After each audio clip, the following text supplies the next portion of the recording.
Bueno, pues vamos a empezar.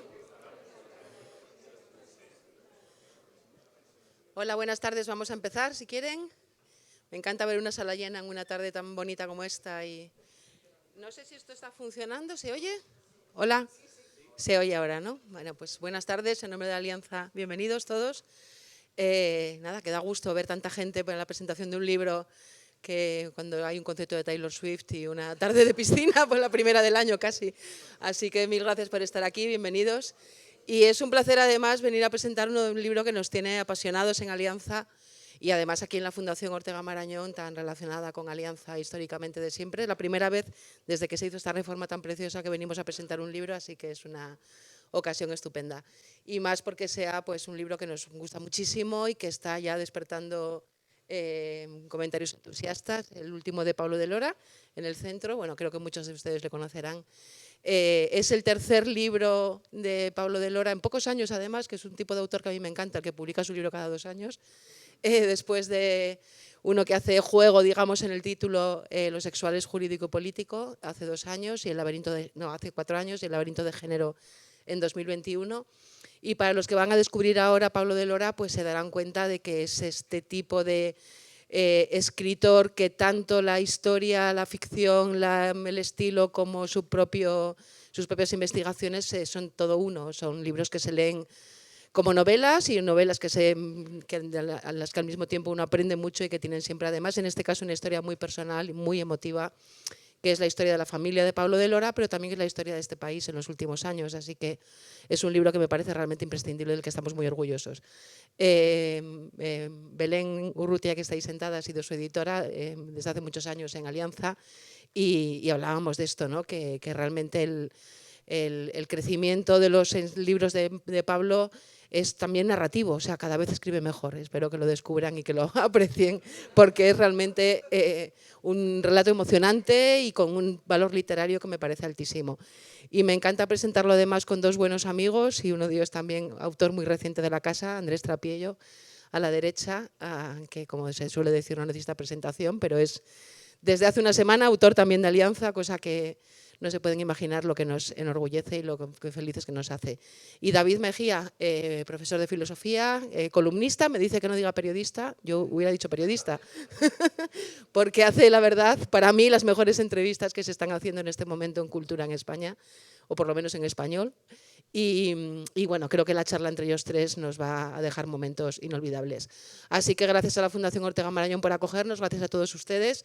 Mi obligación como editora es decirles que el libro está ahí fuera a la venta y que probablemente Pablo nos lo querrá firmar después y que pasemos todos una tarde estupenda. No sé a quién le paso la palabra, Pablo, a quien tú me digas.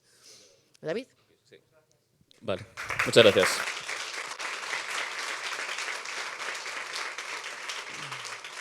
Bueno, muchas gracias, Pilar. Muchas gracias a todos por estar aquí. ¿No? Ah, porque yo tengo ya uno.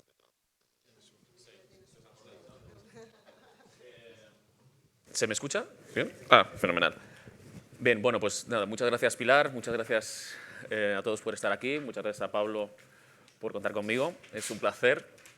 Y bueno, se refería Pilar a esas entrevistas que he hecho y que a Pablo y a Andrés he tenido la suerte de tenerlos por aquí. No es el único de los que están en esta sala. Y esa fue la primera vez en esa entrevista de hace un año en la que yo hablé con Pablo de este libro, que en ese momento pues estaba todavía escribiendo. Y le pregunté, pues, bueno, lo que yo creo que mucha gente se pregunta, que es que lleva un catedrático de Filosofía del Derecho que tiene pues, ya una bibliografía extensa en tantos temas que ustedes seguramente conocen, a hacer una incursión en pues, un género distinto que junta la autobiografía, la historia, aunque también sin olvidar esa mirada filosófica, ¿no? También de por qué es filosóficamente relevante la memoria, por qué recordar es un asunto político y jurídico. Y he pensado que podríamos empezar preguntándole a Pablo eso. Muy bien. Bueno, yo quiero empezar también por agradecer muy profundamente a la Fundación Ortega Marañón, en la persona de Federico Buyolo, de Ricardo, que es quien nos está ayudando en esta tarde, y de Juan Claudio de Ramón, que lamentablemente no ha podido estar hoy aquí, pero que es el artífice de situarnos en este que, no sé, que este Ortega, el de la cadena SER, que hace estas parodias tan divertidas, ¿no? Que cada vez se lo ponen más difícil, tengo que decir. Diría un marco incomparable, ¿no? Es ciertamente un marco incomparable o difícilmente igualable hablar de este libro en esta fundación. Por todo ello estoy muy agradecido y, por supuesto, estoy muy agradecido a todos ustedes que han renunciado a Taylor Swift, alguno incluso también a alguna fiesta ancestral que se celebra en un ruedo a alguna hora de la tarde y, bueno, y a otras conferencias que hay también de buenos amigos. Y, pues muchas gracias. Y voy a responder a tu pregunta rápidamente. A mí me lleva, siendo francos, me lleva... Ha tardado en aparecer el nombre de Franco. Me lleva a escribir este libro o a investigar o indagar sobre las circunstancias del fusilamiento de mi abuelo Cecilio. Por una parte, el hecho, en fin, bastante vulgar de la muerte de mi padre y la necesidad de, bueno, pensar y recordar cosas y esa contingencia de que de repente pues, aparecen algunos papeles y, bueno, y algunos vestigios. Y el descubrimiento, como se cuenta en el libro, de unas cartas que estaban en posesión de mi tía Emi, de mi tía Emilia, la última de los 5 huérfanos que cuando este libro se terminaba de escribir estaba todavía viva. Lamentablemente ha fallecido hace poco tiempo y la verdad es que lamento profundamente que ella no pueda estar hoy aquí o estar aquí para poder ver este fruto.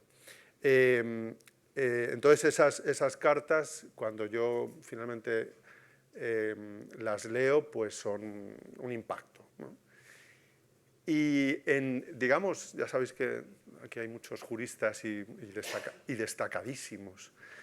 Sabéis que hay grados diversos de la participación en el hecho criminal, ¿no? Entonces hay inductores, cómplices, cooperadores necesarios, ¿no?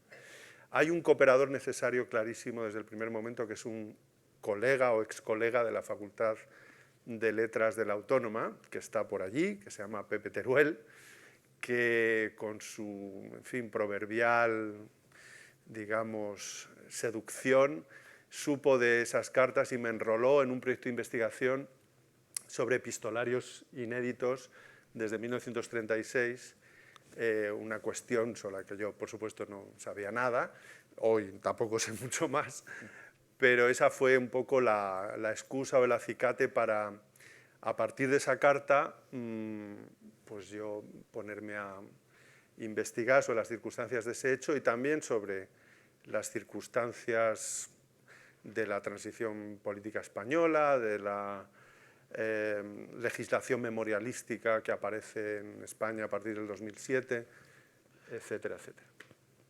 Tomas una expresión de Javier Fernández Sebastián, que es esta de la textura hojaldrada de la historia, ¿no? Donde se solapan tiempos, identidades. Entonces, quería preguntarte por este concepto y también, ¿qué te une con el exministro de Consumo, Alberto Garzón?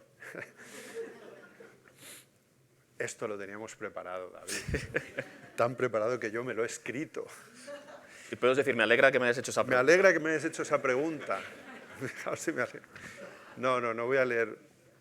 Pero sí voy a intentar ser muy preciso. Es verdad que a mí lo hemos hablado, en aquella entrevista lo hablamos y después en otras ocasiones, ¿no? Que esta imagen de la historiografía como un hojaldre con capas, quizá como una lasaña también, ¿no? Que hay pues, unas capas, otras, ¿no? Cosas que se entrecruzan, cosas que se desbordan, ¿no?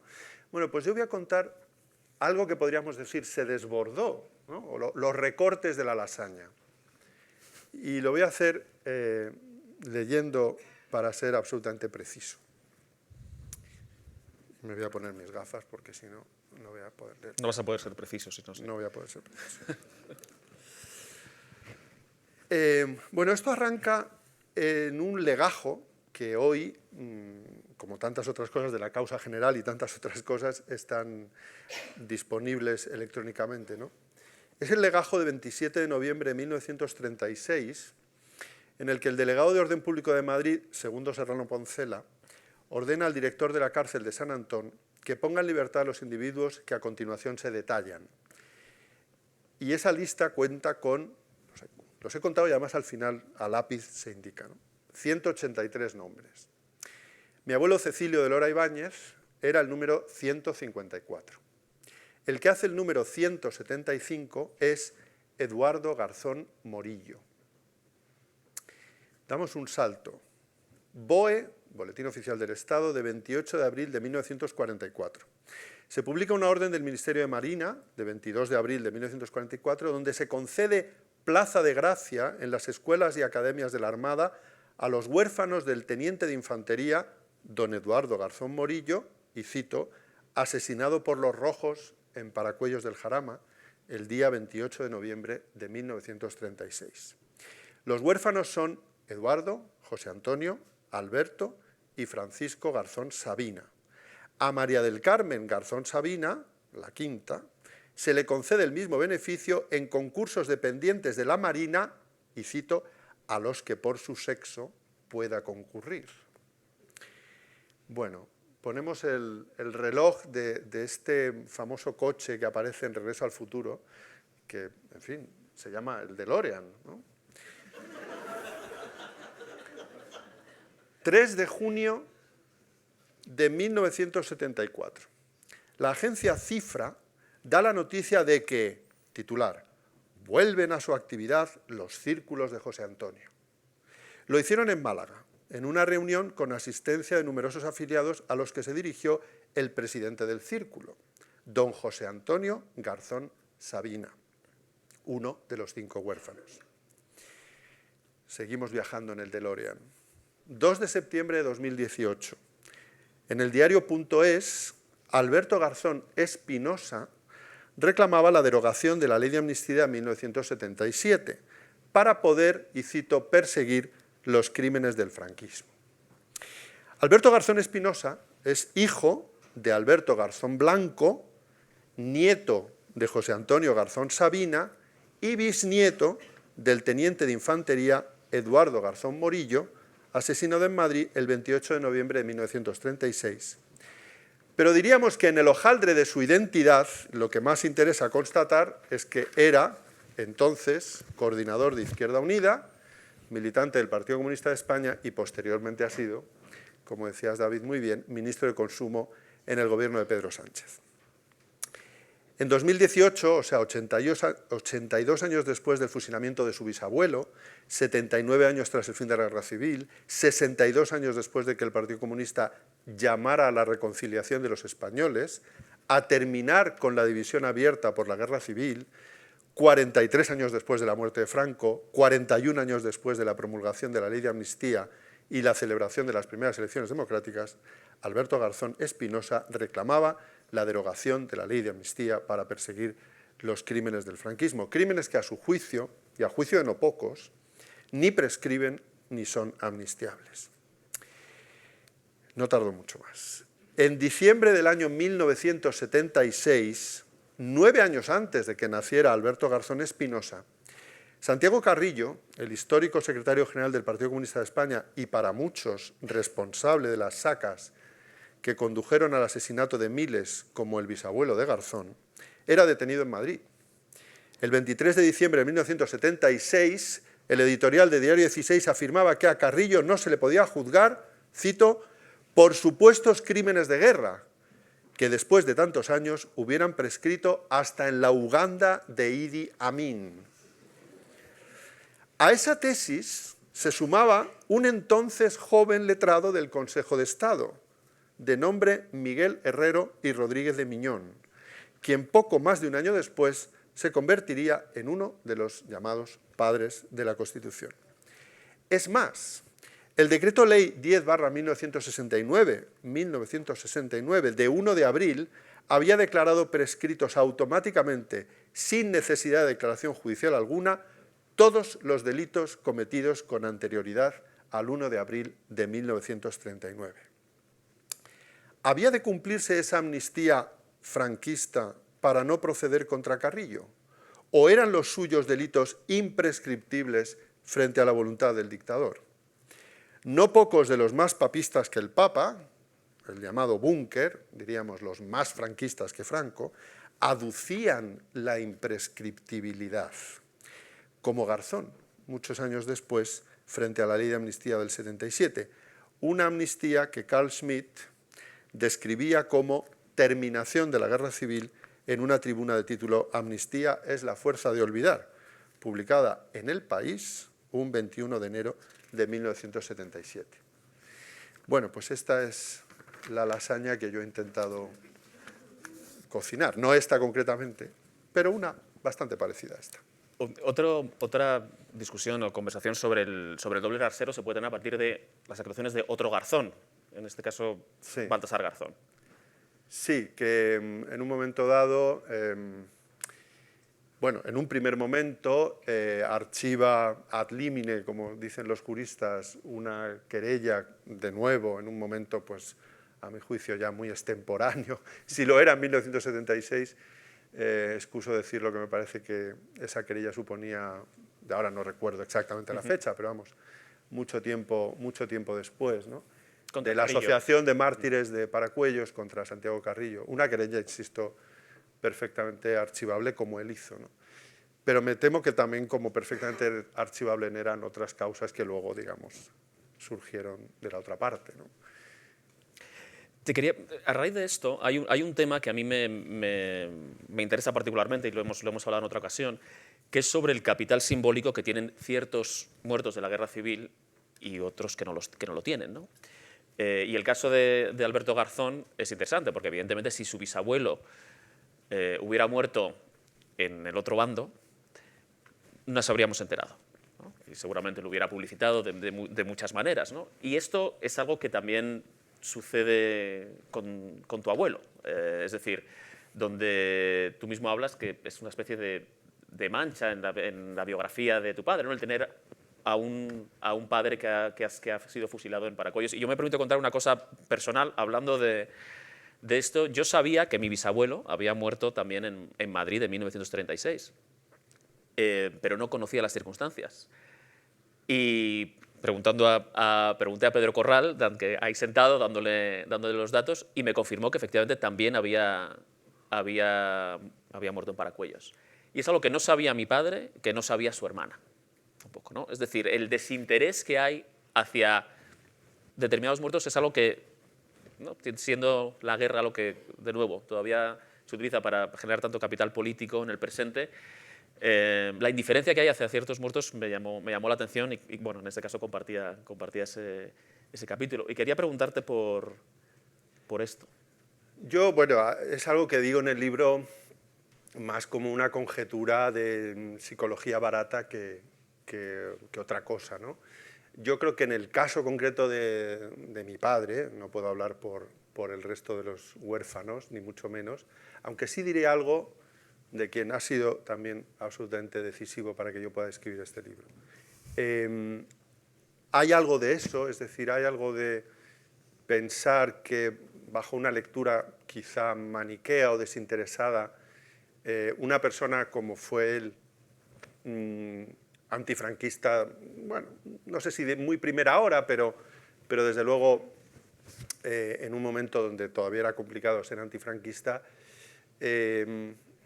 que su padre tuviera ese pasado, pues sí podía para él pensarse como un cierto manchón, ¿no? Esto de algo habría hecho o algo habría podido hacer, ¿no?, dada su biografía, dada su trayectoria. Quizá en el silencio pesaron más otras cosas, pesó simplemente el desgarro, bueno, todo lo que eso para esa familia supuso, ¿no? Yo nunca llegué a hablar con mi padre en términos tan crudos, ¿no?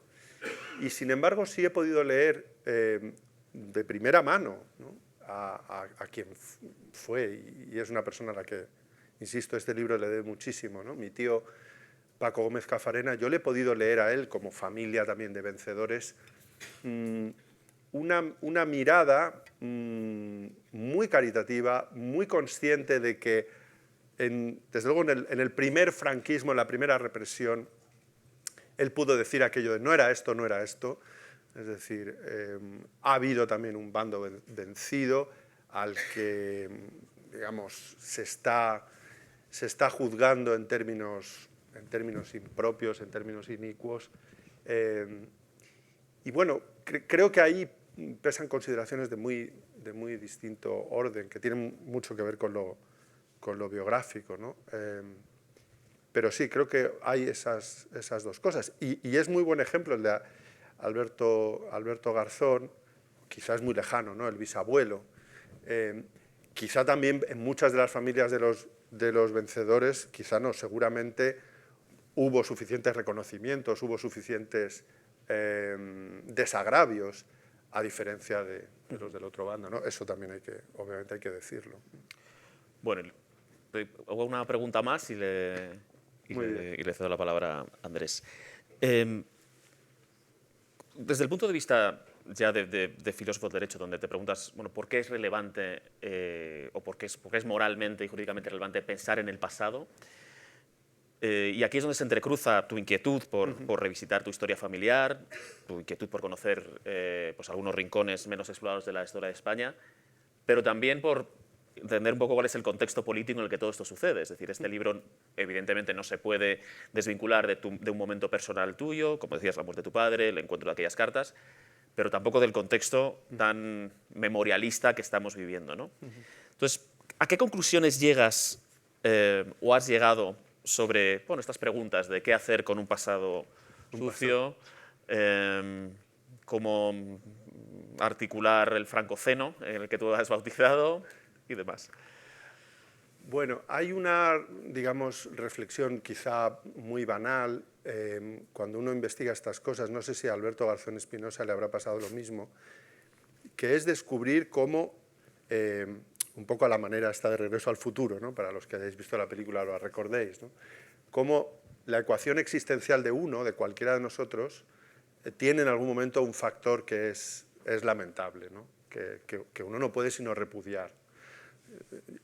Pero a la vez uno es el producto de ese acto repudiable. Entonces, aquí hay algo difícil de digerir, que a mí desde luego no me lleva a decir gracias, miliciano, que fusilaste a mi abuelo el 28 de noviembre de 1936, porque si no hubiera sido así probablemente no estaría hoy aquí, como tampoco estaría hoy aquí Alberto Garzón Espinosa, ¿no? Porque todo cambia cuando tú quitas de nuestra existencia esos hechos, ¿no? O sea, que somos el producto de cosas muy duras, ¿no? de entender y no digamos ya de justificar. Y en esa medida, esa reflexión a mí, en la cuestión política, digamos, o jurídico-política, por lo menos me fuerza a intentar ser algo más caritativo, algo más caritativo. Y yo, digamos, en el debate actual, bueno, estoy, digamos, a lomos o a hombros de algunos gigantes. Uno está aquí a mi derecha, que es Andrés Trapillo. Otro fue Santos Juliá, que ya hace bastante tiempo dijo, en realidad la reclamación justa de las víctimas del franquismo, de los que aún no han sido localizados, que andan en fosas por ahí, no se sabe muy bien dónde, es una reclamación que tiene que ser atendida, pero que no necesita de leyes, sino más bien de articulaciones administrativas o ejecutivas para satisfacer esa legítima demanda. Todo lo demás me parece legislación simbólica o algo más que simbólica, que tiene enormes efectos divisivos, ¿no? Y que reaviva cosas que yo creo que se cerraron, quizá no óptimamente, pero sí que creo que muy satisfactoriamente durante la transición, ¿no? En 1999, lo cito en el libro y está a disposición de cualquiera, gobernaba el Partido Popular y el Partido Popular, Aznar era presidente del gobierno, aceptó una enmienda del Partido Socialista que tenía que ver con unos últimos flecos de las pagas a los militares republicanos, ¿no? Que algo quedaba todavía ahí por hacer en justicia, ¿no? Y Zapatero dijo en la tribuna del Congreso, con esta enmienda se cierra definitivamente la reconciliación que todavía tenía este fleco pendiente, ¿no? Entonces, ¿qué ha pasado desde entonces? ¿En qué nos hemos visto envueltos, ¿no? Este libro arranca quizá pretenciosamente con un poema de Borges que a mí me gusta mucho, que dice, ¿dónde estará mi vida, la que pudo haber sido y no fue? que es una de estas cosas metafísicas locas de Borges que son tan sugerentes, ¿no? Yo creo que la legislación memorialista, la Ley de Memoria Democrática del 2007 y la más reciente, se podría decir, o parafrasear a Borges y decir, que son leyes que anhelan lo que nunca fue y debió haber sido, quizá, pero que nos está forzando a recordar aquello que no fue. Y con eso arrastran algunas cosas que también son importantes y caras para alguien que cree en libertades tales como la libertad de expresión, de investigación, para alguien que cree que no debe haber historias oficiales en una sociedad abierta donde cualquiera puede, como yo, sin ser historiador, ni reclamar tal cosa, saber o pensar o confrontar o contrastar lo que hay en el mercado de las ideas, en el mercado de la historia. Eso es lo que a mí me ocurrió y por eso hablo de Andrés como uno de mis referentes, ¿no? cuando yo leí Las armas y las letras, ¿no? Pues qué mejor pie para que entonces Andrés, muchísimas el autor de Las armas y las letras hable. Muchísimas gracias, Pablo, muchísimas gracias por invitarme y estar aquí. Estoy muy contento, el libro lo he leído, creo que releído, vez y media, que lo he leído y luego he releído lo que he subrayado. Bueno, gracias también por compartir con David, que es viejo amigo, y vamos a estar bastante de acuerdo. Yo les voy a contar muy brevemente, no puedo hacer ni siquiera de spoiler, porque al abuelo lo mataron. Y dicho esto, en fin, ya la intriga hemos quitado al asunto. Les voy a contar qué es este libro y por qué es importante el libro este. Bueno, tú has dicho que no eres historiador, afortunadamente. Y es un libro que al principio, cuando yo empecé, les voy a dar mi diario de lectura. Cuando yo empecé a leer el libro, dije, bueno, me parecía que era un poco ñoña, todo el libro, mi padre, mi abuelo. Dije, otra historia más familiar, ¿no? Porque es normal que todos acabemos siendo historiadores de nuestra propia familia, porque nos importa mucho ese asunto y queremos dilucidar lo que somos por dónde venimos.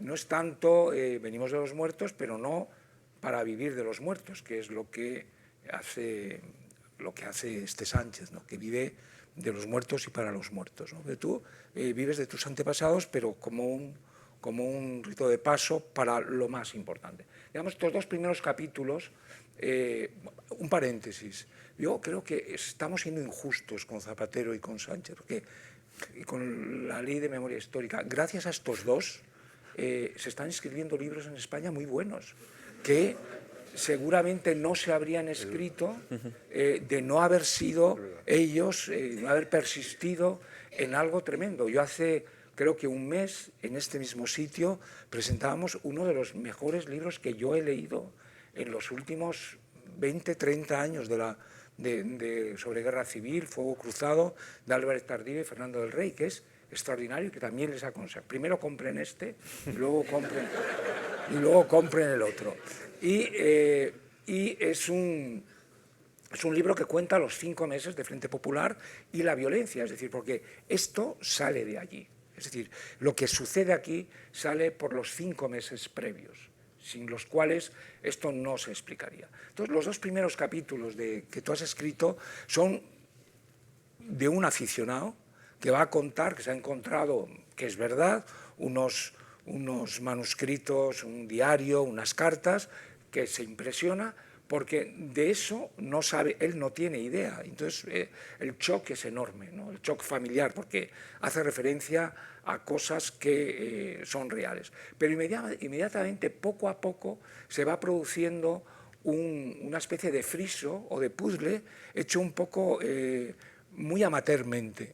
Y ese es el encanto para mí que tiene el libro. ¿Qué hace Pablo de Lora cuando se encuentra estas cartas? Él no es historiador, es un lector y hace lo que haríamos todos. Bueno, voy a enterarme de qué pasaba en España en ese momento. Y empieza a leer libros de historia. Empieza a leer libros de historia de un bando y de otro. Y lo primero que se da, y una vez que está leyendo libros de historia, ve de qué manera eso está vivo en nuestra memoria. ¿Y cómo está vivo eso? Está vivo en las tendencias o en los libros tendenciosos de un lado o de otro, o equidistantes, como dicen algunos, o ecuánimes. Es decir, hay todos los casos, ¿no? Entonces, no hace escriba ninguna, pero como Pablo es un hombre muy inteligente, empieza a percibir antes que nada, como es jurista, cómo las palabras, cómo el lenguaje dice algo del pasado o lo corrompe. Y empieza a notar que cuando se habla de la memoria hay mucho lenguaje putrefacto, pero putrefacto en las leyes. Cuando tú estás estudiando la ley o cuando rememoras la ley de memoria de Zapatero primero y la de Sánchez luego, en el preámbulo tú dices, bueno, esto está podrido. O sea, está podrido porque está hablando de las motivaciones que dices para reivindicar los impulsos democráticos de las víctimas del franquismo. Y dice, bueno, pero ¿qué impulso democrático movió a los asesinos de mi abuelo? Y esos están enaltecidos en el preámbulo de la ley, que es una ley para enaltecer a víctimas del franquismo, parte de las cuales eran victimarios, es decir, asesinos. Y por tanto, al enaltecer a asesinos, estamos agraviando a otras víctimas. Y este es el problema que tiene esa ley. Como él es, digamos, filósofo del derecho y eres muy respetuoso con cómo vas montando todo, a mí el libro, por razones que no vienen al caso, me es enormemente útil, porque creo que es el primer libro donde esto está, es decir, las leyes de Zapatero y las leyes y la ley de Sánchez está criticada muy someramente, pero muy eficazmente. Esto por un lado. Y luego, por otro lado, él se da cuenta y dice, bueno, mi abuelo es víctima, pero están las víctimas de un lado y de otro exactamente igual representadas. Es decir, están igual desagraviadas, y desde luego que no, porque son leyes que están solamente hechas de parte. Entonces ahora la pregunta es, tú decías, Zapatero dice en un momento determinado que la transición, que la guerra civil está cerrada con esos flecos. Bueno, ¿por qué lo abre? ¿Por qué abre, en fin, dicho muy toscamente, ese melón de nuevo? ¿Por qué algo que estaba perfectamente hecho en la transición por nuestros padres, qué voluntad en estos que son nietos, Zapatero es nieto de su abuelo, ni siquiera es su padre. O sea, aquí hay gente sentada que tiene víctimas que son tíos carnales, es decir, que todavía están muy cercas. O sea, bueno, ¿por qué abre esa historia? Y entonces esa historia te das cuenta que hay algo que está sucediendo en España y que uno también, y digamos era el propósito del libro de las almas y las letras, que era, se dan cuenta que obviamente la izquierda, sobre todo la izquierda en España, es una izquierda que acaba con el Estado democrático en el año 36. Esto Chávez Nogales lo dice clarísimamente, yo estoy con la República mientras hay República. En el momento que en el 19 de julio ya no hay República, que España es un Estado fallido, yo me largo de aquí, es decir, no solamente porque está en peligro mi vida, o sea, es decir, a Chávez Nogales si se queda lo hubiera matado igual que tu abuelo, probablemente, y Juan Ramón se tiene que ir, y mucha gente que es de izquierdas o que no es nada y que tiene derecho a no ser nada, habrían sido asesinados. Bueno, entonces, lo que ocurre en el año 2000, en el año finales de los 90, es que se está produciendo en España algo muy importante. Hasta ese momento, la izquierda republicana más fanática, que es la izquierda que gobierna en España la República, que está mandada por el Partido Comunista, básicamente, y es decir, que arrumban a agentes republicanos, liberales, tipo Azaña, y todo lo que representa Azaña, Albornoz, todo esto está completamente anulado. Esa izquierda, en los años 90, empiezan a perder un monopolio, que era lo que llamaríamos hoy el monopolio del relato. Habían perdido la guerra desde el primer momento, La República pierde la guerra desde el minuto, como suelen decir los periodistas, desde el minuto cero. Van perdiendo la guerra, van perdiendo territorio, pero desde el minuto cero ganan el relato.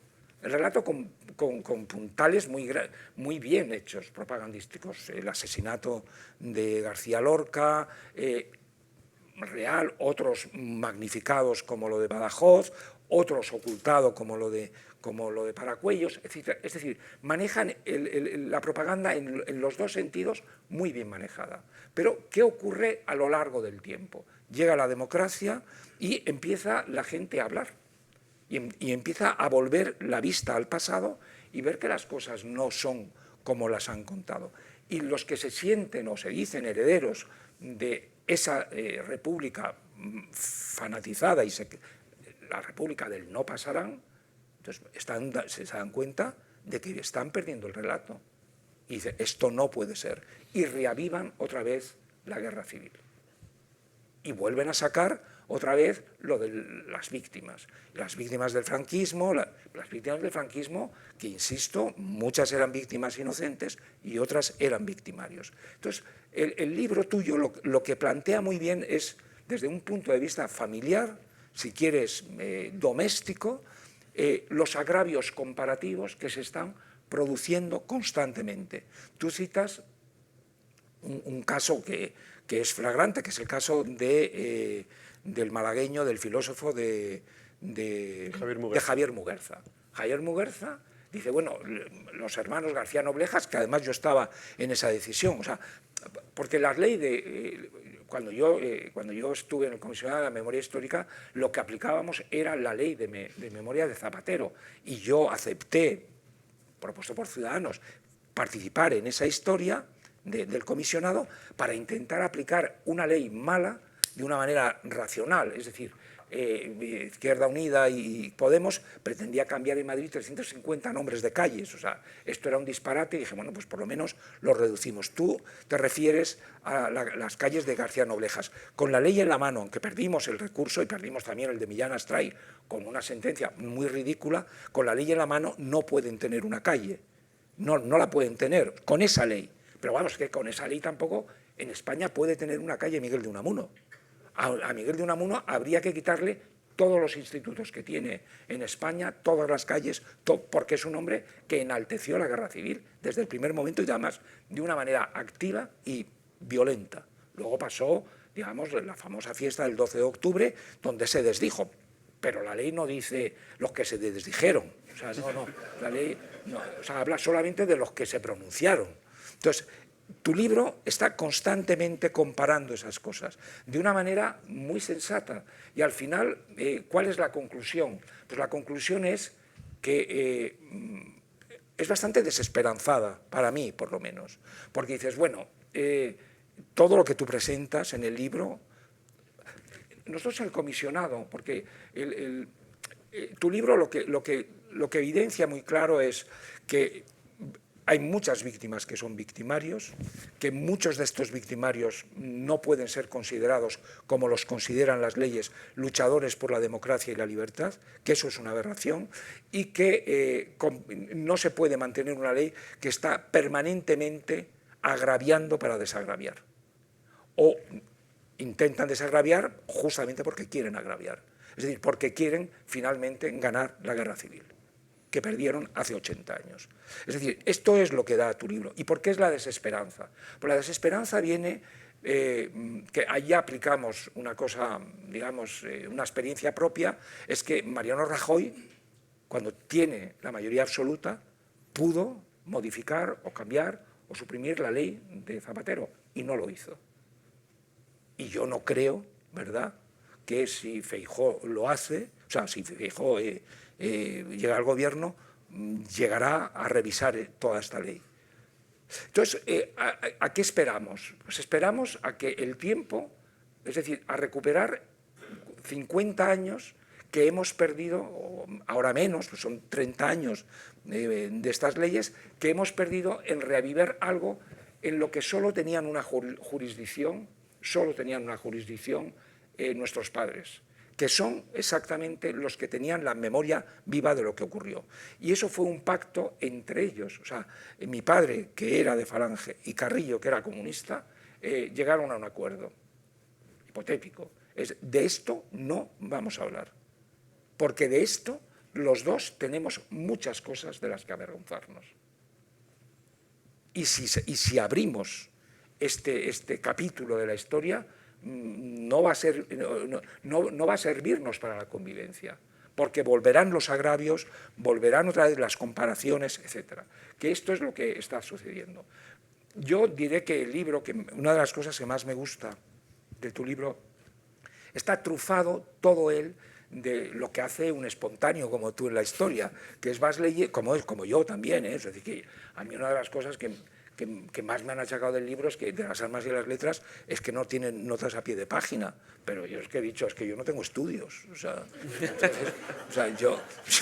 yo soy un aficionado que va leyendo libros y voy sacando, apuntando cosas, pero no hago fichas bibliográficas. Entonces dice, pues es que es muy importante. Digo, no, mira, yo cuento las cosas, y el que me quiera creer, que me cree, el que no me quiera creer, que no me crea. Yo no voy a mentir, pero no voy a tomarme la molestia. Bueno, de tu libro lo que más me gusta es que está trufada de lecturas que te vas encontrando, por ejemplo, lo que dices de Carrillo. Claro, lo de Carrillo es muy importante, porque Carrillo es el responsable de la muerte de tu abuelo, y no solamente responsable de eso, sino que se pasa toda la vida, digamos, orillando ese asunto, porque es muy ingrato para él. El asesino de Paracuellos, sus memorias son realmente putrefactas en ese aspecto, pero luego tú recuperas, que para mí han sido dos de las novedades del libro, una que es muy bonito, lo que cuentas de Margarita Nelken, que es una señora que, bueno, si la ves en la guerra, crúzate de cera, porque no vas a acabar bien, ¿sabes? Y esta es una mujer que ya en el año 38, dice, y tú lo rescatas, dice, hay muchas cosas que tenemos que olvidar. Y en el año 38, o sea, que me las tenía perfectamente en la cabeza. Bueno, en el caso de Carrillo, lo que tú rescatas es una cosa que a mí me ha puesto el vello de punta, que es una entrevista en La Tuerca con...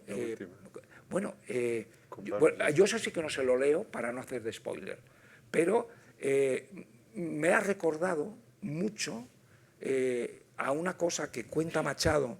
Machado, cuando va con la caravana en la evacuación, justamente cuando se están produciendo ya los hechos de Paracuellos, 5, 6, 7 de noviembre del 36, como saben, el gobierno de la República evacúa a civiles, pero sobre todo a intelectuales y el gobierno. Y en esa caravana de políticos va Antonio Machado. Y Antonio Machado salen por la tarde, las carreteras están muy mal, y llegan a hacer noche aquí al lado realmente, en Tarancón. Y en Tarancón les llevan a Machado, que es una figura egregia republicana, le llevan a dormir a una casa, que es la casa de los ricos de Tarancón. Y entonces, pues nada, una casa de pueblo, de ricos de pueblo y tal. Y le dan la cama para que se acueste en la cama de los señores. Y él pregunta inocentemente que dónde están los dueños. Entonces el miliciano, muy orgulloso, que le está enseñando, dice, no, a esos los matemos ayer.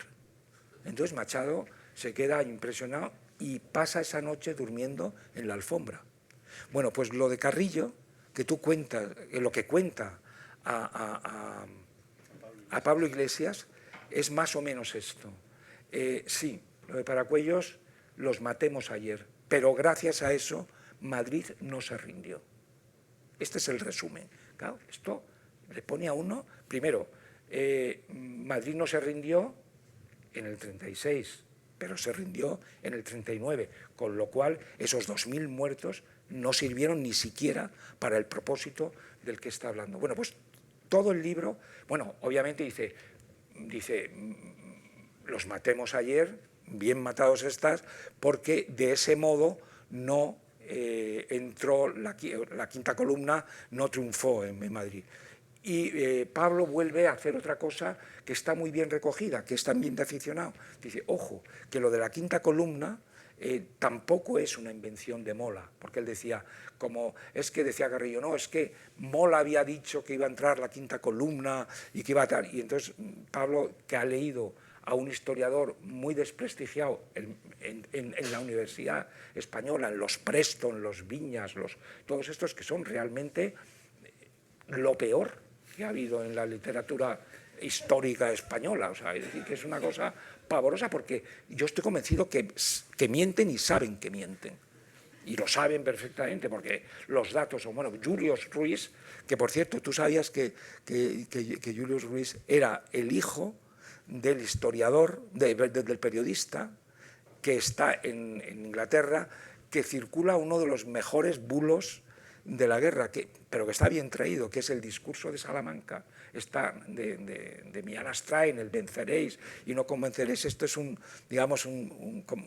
invento, un constructo del padre de este Julio Ruiz. Pues Julio Ruiz demuestra hace muchos años ya, hace unos años, que lo de la quinta columna atribuido a Mola, que fue el peligro, ¿verdad?, que había en Madrid, de que había gente de derechas incrustada en Madrid, como tu abuelo, que fue, teóricamente, la explicación que dan los republicanos es que a tu abuelo le han pasado por las armas por quinta columnista. Pero es que la quinta columna, primero, a tu abuelo no le dio tiempo, como tú bien dices, o sea, probablemente hubiera, vamos, yo, claro, sí, como quinta columnista y sexta columnista sería, vamos, o sea, que por salvar la vida cualquier cosa. Entonces, él dice, Ríos dice, no, es que eso no es un invento de Mola, eso fue un invento que circulan los comunistas para justificar el terror. O sea, los comunistas lanzan el bulo de que Madrid está infiltrada e infectada de quinta columnistas para justificar el... Bueno, pues tu libro está constantemente con estos pequeños datos que para mí lo hacen todavía más valioso. Y yo, ya con esto termino, yo personalmente te agradezco uno que no conocía y que es maravilloso, que está en la página 11 o 13, muy al principio. Él me cita una cosa que yo saqué por primera vez, es verdad, que Juan Ramón Jiménez se exilia, está en Puerto Rico, y en Puerto Rico él empieza a dar clases, pero se encuentra muy mal y las clases se las pasa a Zenobia, a su mujer, que es la que da las clases, ¿no? Y el matrimonio Jiménez vive del dinero que les da la Universidad de Puerto Rico por esas clases. Y en un momento determinado llega a Puerto Rico Segundo Serrano Poncela, que es, digamos, entre comillas, el asesino fáctico de tu abuelo. Y Zenobia le pide una y otra vez a Juan Ramón que vaya a saludarlo y a presentar, porque era el jefe del departamento de literatura, pues a presentarle los respetos y a decirle que bueno, en fin, hacerle la pelota. Y entonces Juan Ramón se excusa varias veces, hasta que ya por fin dice la gran frase que recoge la biógrafa de Juan Ramón, que le dice a Zenobia: yo no he llegado hasta aquí para darle la mano a un asesino. Bien, la frase es tremenda, pero tú has recuperado una que yo no conocía, una cosa que yo les voy a leer, y con esto termino, porque de tu libro la enseñanza principal que se saca es que las cosas no son ni blancas ni negras, que todo está muy confuso, de verdad, que esos que vienen diciendo que lo tienen todo claro, mentira, no lo saben, y que lo que necesitamos, si vamos a repensar otra vez el pasado, lo vamos a hacer en serio, que es lo que tú dices. Repensamos el pasado para todo el mundo, las víctimas para todo el mundo. En el Comisionado de la Memoria Histórica, una de los mantras que nos decían constantemente, no, pero es que las víctimas de la República ya han sido reparadas. Ahora sí voy a hacer spoiler. Tu abuelo no ha aparecido nunca, el cuerpo. A tu abuela creo que no le han dado ningún estanco. Y a vosotros tampoco la democracia os ha resarcido de nada. Bueno, las víctimas son de todos. Y esta democracia debe una reparación a todas las víctimas del franquismo y a las víctimas republicanas. Y hasta que eso no se produzca, no hemos avanzado nada. Bueno, Serrano Poncela, hay una carta que yo no conocía, que tú has rescatado, y para que vean lo complejo que es la cosa, porque luego a mí Serrano Poncela hasta me da pena. A mí también. O sea, porque termina dando pena. O sea, yo entiendo que Juan Ramón no le dé la mano, pero este es el personaje. Escribe una carta. Él es el que está, él es el delegado del gobierno en la Dirección General de Seguridad, que es el que, digamos, Carrillo da la orden y él es el que se pone en la plaza de Cibeles ordenando los autobuses para que vayan. O sea, es decir, es un mandado, es un chico muy joven, también lo es Carrillo, pero, digamos, cumple órdenes de Carrillo y es muy joven y seguramente a lo largo de su vida intentó rehacer. La carta está escrita al Comité del Partido Comunista y a las Juventudes, y supongo que al Comité de las Juventudes Socialistas Unificadas, que son las Juventudes del Partido Comunista, porque ha sido acusado de haber robado, que esa también es otra cosa. Le acusan de unos robos, por otra parte, a la orden del día. O sea, todo el mundo robaba en Madrid. O sea, es decir, cuando Morla Lynch se encuentra a Rafael Alberti en un piso lujoso al final de la guerra, que no han robado, porque seguramente o los han matado o han huido los dueños, y Morla dice que el único madrileño que ha encontrado, que ha engordado 30 kilos es Alberti, pues lo que quiere decir es que Alberti ha estado robando comida, porque nadie tenía comida en Madrid, si no robando, pues no robándola, pues no le hacía falta. Él era el que distribuía. Bueno. Serrano Poncela escribe esta carta y dice: desde el día 5 de febrero de 1939, a las 6 de la tarde en que crucé la frontera, no me había vuelto a preocupar de ustedes, los comunistas. Tan profundo era el asco que me suscitaba mi pasado. Me obligan ustedes a escribir una carta que no pensaba hacer ahora. Tan grande es el asco que tengo y las ganas de olvido que me envuelven. Bueno, hasta que el olvido realmente, el exceso de memoria, decía Nietzsche, y yo he citado 20 veces, daña la vida, y el olvido es lo único que puede reparar de una manera justa a las víctimas, pero no la mentira. Con la mentira no se va a nada. O sea, tú puedes tener la verdad, saber la verdad y olvidar. Esto es un poco la enseñanza que he sacado de tu libro, que, como digo, si no lo compran, hacen mal. Bueno.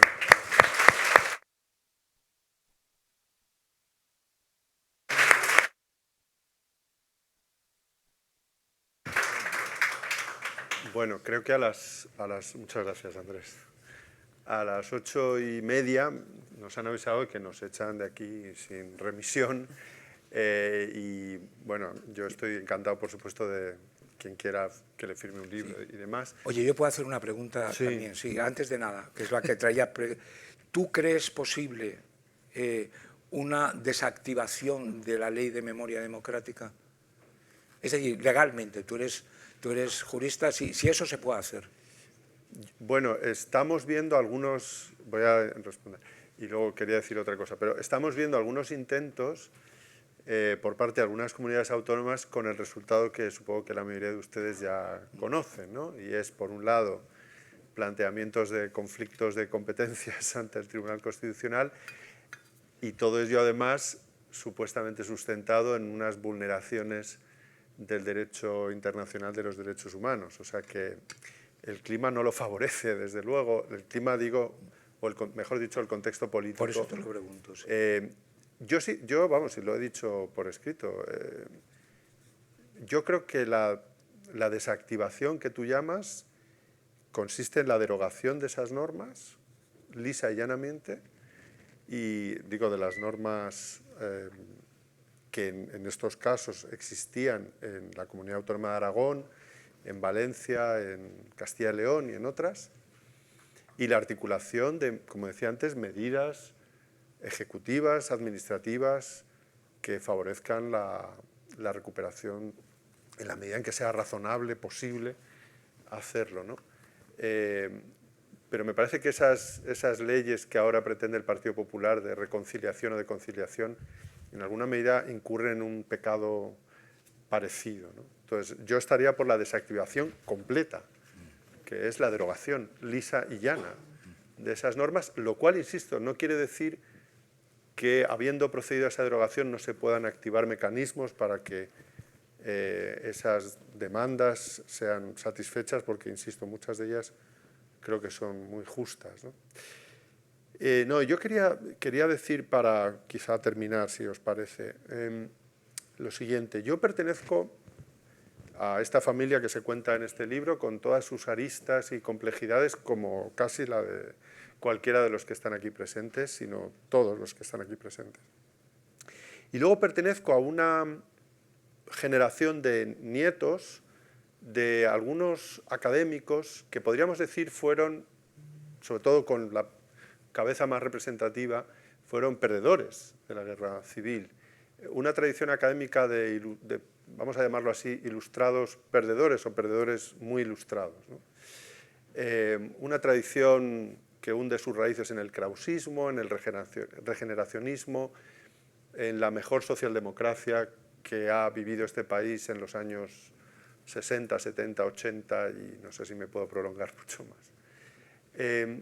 Los nietos de esa generación de académicos aprendimos, que acabamos dedicándonos a la filosofía del derecho, aprendimos pocas cosas pero muy importantes, ¿no? Y a veces se nos ilustraba porque eran gentes muy cultas, con imágenes bíblicas muy poderosas, ¿no? Una que recuerdo mucho de una clase de uno de mis maestros es la piscina de Siloé. Hay una historia en la Biblia en la que, bueno, parece que un ángel aparece de vez en cuando en esa piscina sin avisar, y entonces las personas que sufren de alguna enfermedad o discapacidad pues acuden corriendo a las aguas de la piscina para que el ángel, al remover las aguas, les cure la enfermedad, ¿no? Es una imagen terrible, porque es la imagen de, pues eso, de la arbitrariedad, de la falta de previsibilidad, del infortunio que se agrava con esa especie de suerte que me toca o no me toca, ¿no? Yo creo que, como tú has dicho muy bien, desde el día 18 de julio España fue una gran piscina de Siloé, donde reinó la arbitrariedad. Unos se salvaron por suerte porque tenían conocimiento. Uno indaga y en nuestra propia familia está el caso del primo de mi abuelo, que también pues yo he sabido muchas cosas de él, ¿no?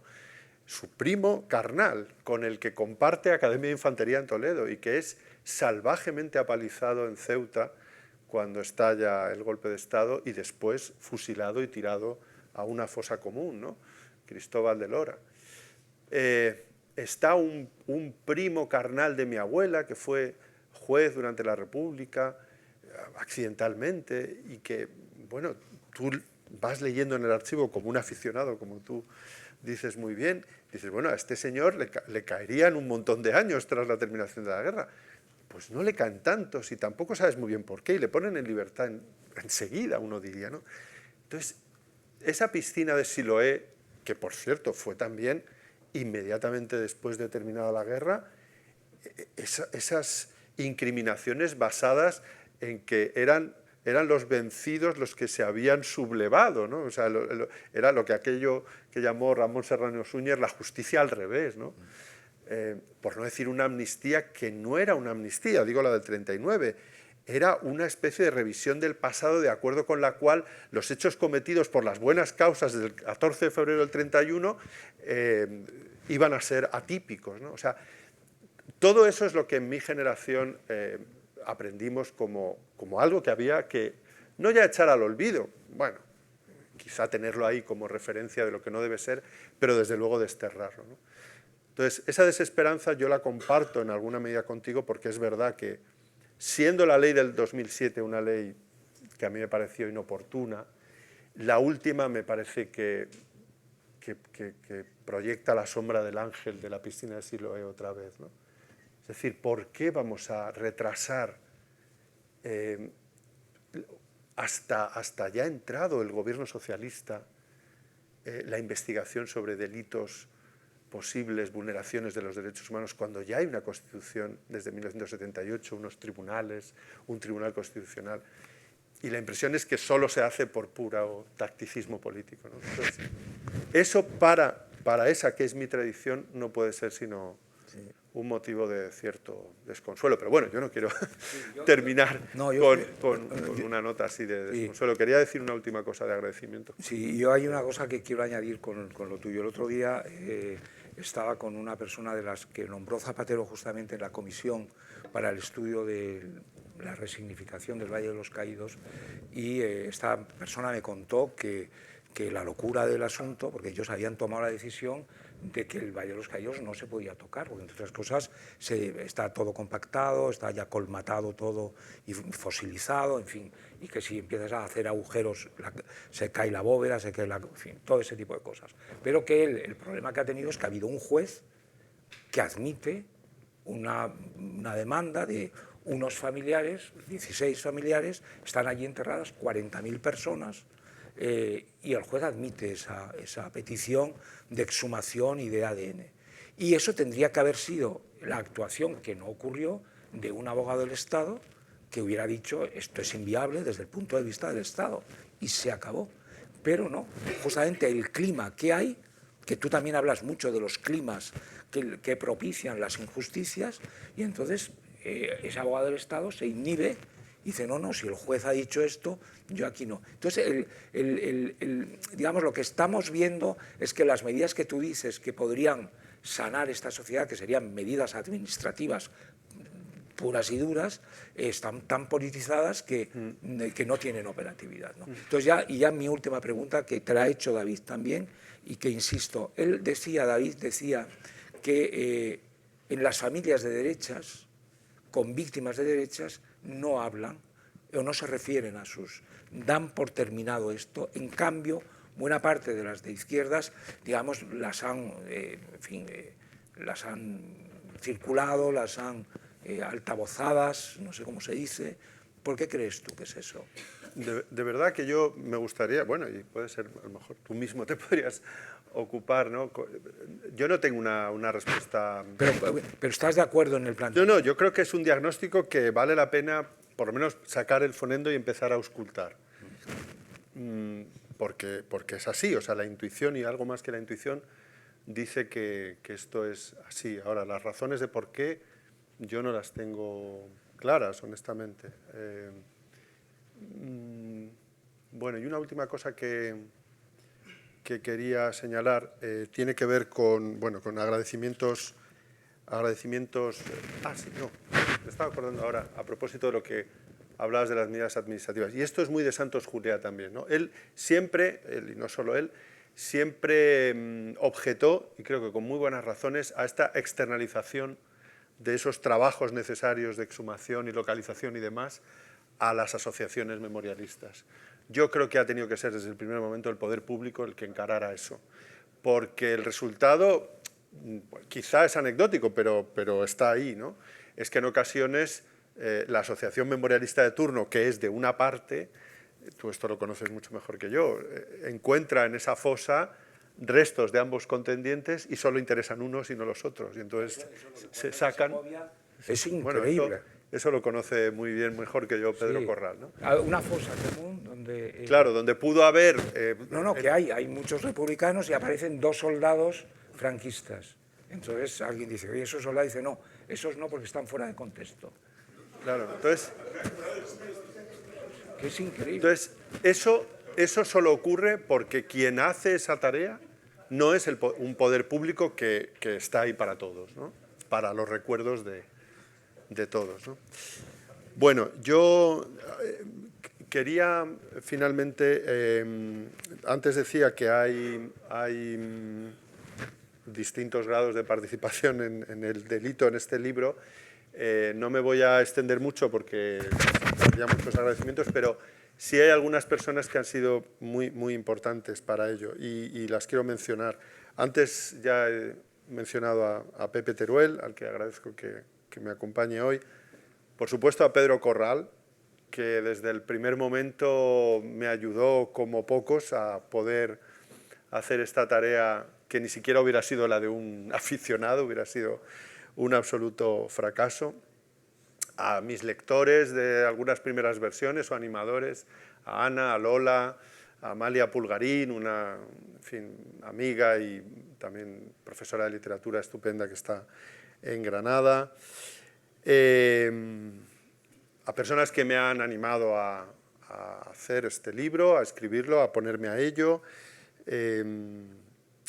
y a mis primos, algunos de los cuales están aquí, y que han sido también muy decisivos, me han animado a seguir, me han dado valiosa información, me han facilitado todo. Chema, Miguel, que anda por ahí, Nacho, Pacurro, mi primo mayor, que leyeron primeras versiones y bueno, han sido muy generosos y hoy lo demuestran también. Y mi tío, Paco Gómez Cafarena, que es quien con una dedicación verdaderamente encomiable, pues hizo poco a poco, con un rigor exquisito, la historia de la que no era en realidad, bueno, era su familia también, pero no eran sus ascendientes directos, y mucho de lo que yo he podido, los hilos de los que yo he podido tirar, estaban ahí porque